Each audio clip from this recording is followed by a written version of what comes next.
Shalom, Raverim, tudo bem com vocês? Sejam muitíssimo bem-vindos aqui à nossa meditação, seja no canal da AI, seja no Spotify ou até mesmo no nosso site, tá? Se você ainda não me conhece, meu nome é Radassa, atuo como Shalia aqui dentro da AI e é uma honra, é um prazer ter você aqui conosco nos nossos mais variados canais. Hoje a gente vai estar meditando no Shem, que a gente vai chamar de Eilan, que é a letra Aleph, Vav, Lamed, Mem, tá? Esse Shem, ele tá lá em Toledot Yehoshua 23, conhecido popularmente como Mateus 23, onde nós temos um discurso muito, digamos que, duro, né? Numa perspectiva humana, mas é um discurso bem, ou uma advertência muito enfática e também chamando a uma responsabilidade, né? E onde Yehoshua começa a confrontar os escribas e os fariseus. E esse Shem está exatamente nesse discurso, tá ok? Então, o Eilan, ele tem o seguinte significado, né?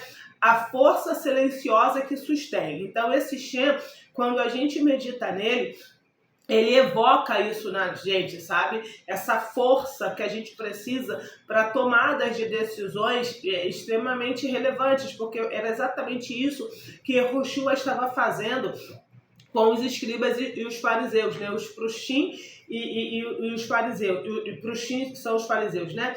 E o que acontece? Ele estava chamando eles a uma responsabilidade, por quê? Porque Yehoshua não estava recriminando eles, e Yehoshua nunca recriminou eles, pelo fato da aplicabilidade deles em relação à Torá. Tanto é que Yehoshua fala que a gente deveria não somente olhar para eles, mas superá-los, entende? Fazer o que eles faziam de forma mais elevada. Então, uma coisa que a gente precisa entender também nesse discurso, e que acontece até hoje, é que algumas linhas, aliás, dentro do judaísmo, existe algo que a gente chama de Torá oral, que é a tradição que é passada de pai para filho até chegar a gente. E aí o que acontece? E existe também, dentro da tradição oral, né, das leis orais, existe a chamada lei de cerca.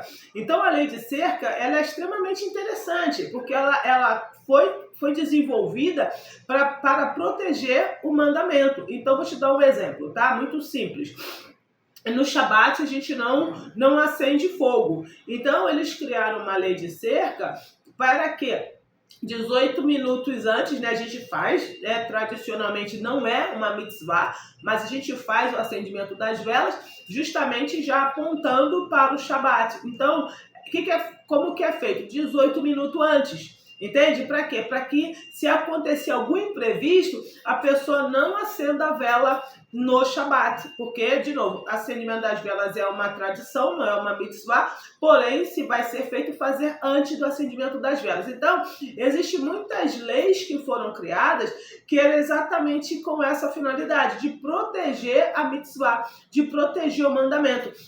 O problema, digamos assim, é que se a gente não souber aplicar essas leis de cerca, né, que está dentro da lei oral, a gente acaba até mesmo infringindo o mandamento. E quando uma pessoa não tem conhecimento, ela vai ver Paulo, né, Shaul Rachalia, falando contra a lei. Shaul não está falando contra a Torá, Shaul está falando contra a lei oral, ou melhor, Shaul está falando contra essas leis de cercas que foram criadas exatamente para proteger o mandamento, porém acaba muitas das vezes impedindo que a pessoa faça o mandamento. Então, por exemplo, fazer o bem, né? Visitar o enfermo, curar as empresas, por exemplo, a polícia, né? Os órgãos de primeiro socorro, vamos colocar dessa forma, a polícia, os órgãos emergenciais, né? Bombeiros, farmácias, supermercado, isso tudo fica aberto no Shabat. Então, por exemplo, quando eu estava cuidando da minha sogra, e eu sempre fazia a comida dela no dia anterior, como eu faço a nossa, óbvio.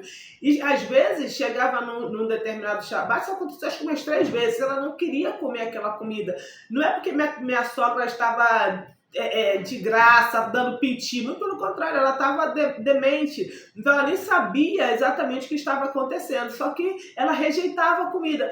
E óbvio, ela estava debilitada. Então, porque no Shabat não se cozinha, eu ia deixar minha sogra morrer de fome? Entende? Quer dizer? Claro que não. Eu ia lá e acendia o fogão, né? O fogo, e automaticamente fazia uma outra comida para ela. Já aconteceu da minha sogra passar mal no Shabat, eu precisar comprar alguma coisa. No Shabat a gente não faz comércio. Então, não estou dizendo que se fosse, no caso, antigamente, eles deixariam a minha sogra morrer. Não posso falar isso. Morrer não morreria, né? Deixar ela com fome. Mas a lei de cerca é para isso, para proteger o mandamento. E aí o que acontece? Nessa de proteger, acabava se descumprindo. Então, quando uma pessoa diz que Yehoshua descumpriu o Shabat porque ele colheu algo, né? Porque tira algo do pé, não teve a intenção de trabalho, muito pelo contrário, era para poder comer e se alimentar porque ele estava em viagem. Assim sendo, eles estavam morrendo de fome, como é dar sequência na jornada com fome. Então, tirar algo do pé não denota, no Shabat, não denota colher e muito menos transgredir o Shabat. Aí ele curou no Shabat. Isso, curar no Shabat, até porque o Pikuach Nefesh, que é o mandamento para a vida, né? A vida, ela é mais importante do que qualquer mitzvah. Olha só que interessante. Então, assim, claro que com exceção de 3, né? Idolatria, se você se eu coloco uma arma na sua cabeça e falo, olha, você se prostra para o meu Deus ou você morre, você deve morrer. Se alguém colocar uma arma na tua mão e falar assim, olha, ou você mata fulano ou você morre, você tem que morrer, porque quem disse que a sua vida é mais preciosa do que a do outro, e também as relações sexuais ilícitas. Então a gente deve morrer, mas não não fazer, né, relações sexuais ilícitas. Então essas são as 3 únicas horas que a gente não deve transgredir, né? Todas as outras, se for por causa da vida, sim. Então, é nesse sentido. Então, quando uma pessoa não tem conhecimento, vai dizer que Yehoshua descumpriu o Shabat porque ele curar no Shabat, muito pelo contrário. Isso é cumprir o mandamento. Então, quando Yehoshua critica, a crítica é porque eles estavam mais preocupados com a lei de cerca, que era uma lei rabínica, do que com a Torá do sagrado. Então, era esse o ponto. Então, isso acontece conosco até hoje, tá? Isso acontece conosco, eu estou dizendo que acontece comigo e com você. Nós estamos chegando numa época maravilhosa do nosso calendário. E aí, eu vou aqui, eu não sei se eu meto o pé na porta ou não, mas eu vou falar assim. Yehoshua não nasceu no dia 25 de dezembro, muito pelo contrário, como eu digo, né? Todos celebram o meu aniversário menos o dele, porque eu nasci no dia 24 de dezembro e vai vir novidades aí a partir de amanhã, né? Que a gente já entra no dia 1º de dezembro, vai vir novidades aí. Eu sempre faço algo diferente para honrar o sagrado no meu aniversário, só que dessa vez eu acho que eu vou fazer para o mês inteiro. Então, olha só, se eu sei, tá? Se eu sei que Yehoshua não nasceu no dia 25 de dezembro, por que eu vou celebrar o Natal? Haja vista que não há nenhum mandamento para se celebrar o nascimento. E se você é um estudioso da palavra, você sabe quem nasceu no dia 25 de dezembro e o que está sendo celebrado. Mas o que eu ouço de pessoas conhecidas? Não, isso é só uma tradição. Ai, como é que vai ser se eu não fizer lá em casa? A minha mãe, o meu pai, o meu filho, eles gostam e não sei o quê. Então, assim, a gente transgride, entende? A gente faz isso até hoje. Então, Yehoshua está me chamando de hipócrita também. Claro que eu não celebro. Aliás, eu celebro o Natal. Eu falei isso para uma amiga, eu celebro o Natal, porque Natal tem a ver com o nascimento, eu celebro o meu aniversário, que é no dia 24. Mas é claro que aqui é só uma brincadeira. Eu não desejo Feliz Natal para ninguém e não tem essa coisa de só comer meia-noite, a gente come no almoço e depois vai dormir, enfim. Então, o que eu quero dizer para você é o seguinte, se você sabe que Yeshua ou Yehoshua nasceu em Sukkot, né? Porque a gente falou disso aqui, a gente celebrou, você viu nas redes sociais. Então, por que você celebra no dia 25? Porque, com certeza absoluta, você não está celebrando o aniversário de Yehoshua nesse dia. Isso é um fato. Imagine o seguinte, quando você faz aniversário, vamos supor que você faz aniversário no dia 3 de fevereiro, tá? Então, a partir de agora, eu vou começar a celebrar o seu aniversário no dia 25 de agosto. Tudo bem para você? Claro que você não vai gostar. E ainda mais, enfim, não vou entrar no ainda mais agora. Então, é disso que nós estamos falando. Então, em Yehoshua, já que eu não celebro o Natal, tá? Já que a Hadassah celebra o Natal, Yehoshua tá me chamando de hipócrita. Por quê? Porque eu sei o que é o certo, mas por causa de uma tradição, que não é uma mitzvah, não foi ele que mandou, não foi ele que fez. E aí, o que acontece? Por causa da tradição, eu vou lá e faço. Então, esse Shem Eilan, ele nos leva, tá? Ele nos leva a esse nível de maturidade, sabe? Então ele nos dá essa força para sustentar também as nossas tomadas de decisões. Então, o Shem Eilan estabiliza o campo emocional e protege a luz já adquirida. Ele age como uma âncora espiritual especialmente útil em momentos de silêncio do alto, evitando quedas e dispersões, tá? Então, você vai colocar a sua mão na posição de receber sobre o seu colo, tá? Sobre o seu colo. E, de novo, vou citar aqui as letras. Aleph, Aleph, Yud, desculpa. Aleph, Yud, Lamed e Mem. Aleph, Yud, Lamed, Mem. Tá ok? Vai estar aí na tela para você. Então vamos lá. Quando você inspirar profundamente, você pode inspirar pensando nas letras Aleph, Yud, Lamed, Mem ou na palavra Eilan. Fica a seu critério. Vamos lá. Se você está em estado de nidá, mulher, não feche os olhos para meditar, tá? Inspire profundamente 3 vezes, segura o ar 2, 3 segundos e nós vamos agora para a nossa meditação.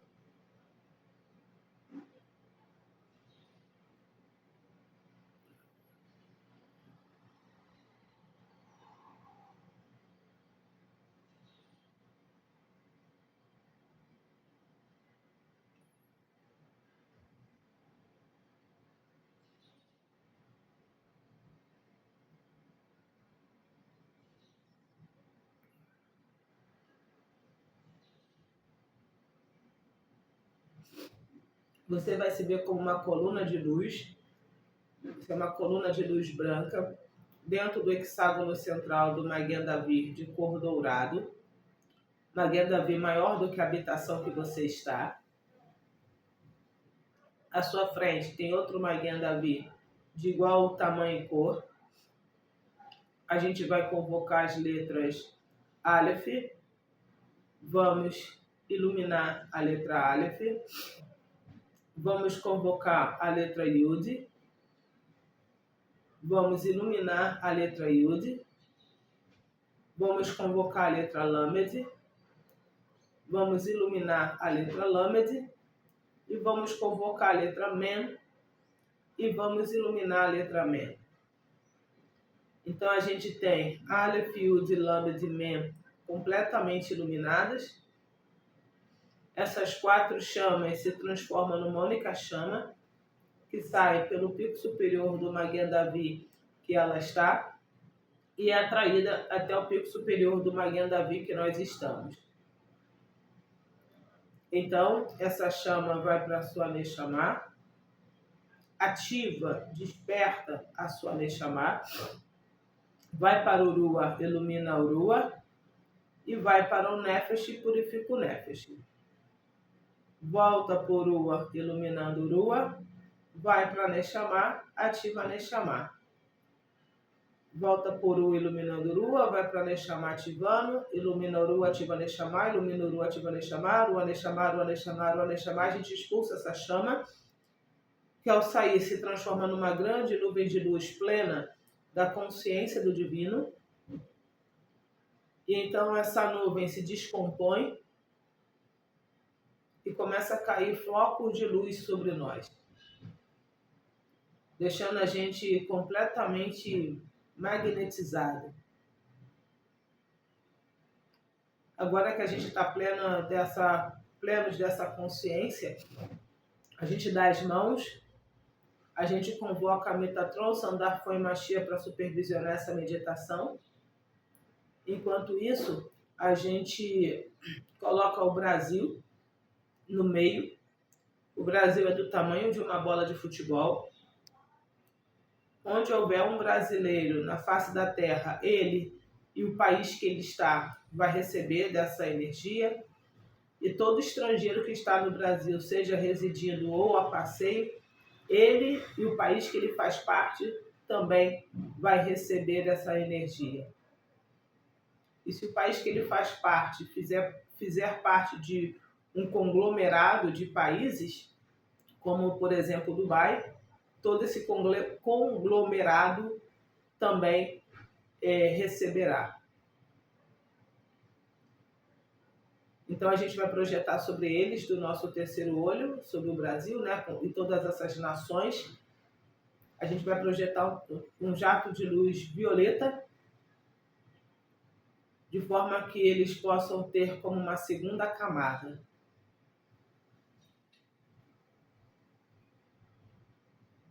Como uma camada de proteção e de sustentação. Então, Metatron, Sandar Foi Machia, pode ter livre conversação com cada um de nós. Nós que estamos fazendo a meditação e eles que estão recebendo essa consciência do divino. Você pode ficar à vontade para perguntar o que quiser para o Machia.